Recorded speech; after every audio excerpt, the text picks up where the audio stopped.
بسم الله الرحمن الرحیم. السلام علیکم.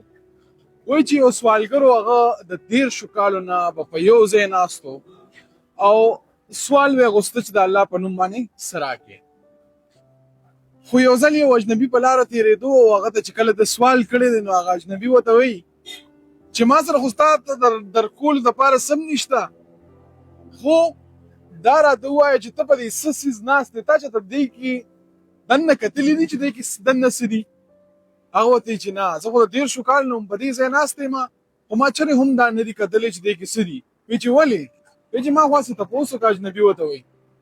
هغه بېکاري راپاڅېده او هغه ځای یې کولو کړه چې دا زه په څه ناست یم، دا څه شی دی؟ یو صندوق و چې کله یې هغه کولو کړه نو په هغه کې سونه وه او د سونې نه ډک و.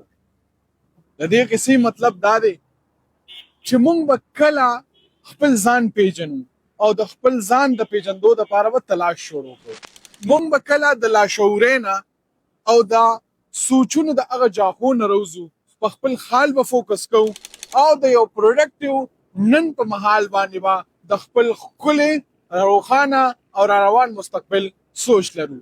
که چېرې تاسو هم غواړئ چې تاسو د په نن باندې فوکس وکړئ، ستاسو په ژوند کې د پروډکټیویټي راشي، نو دا سیریز موږ سره خامخا وګورئ. په دې کې به تاسو ته هغه خبرې ملاویږي کومې چې د په نن باندې د فوکس کولو دپاره ډېرې ضروري دي.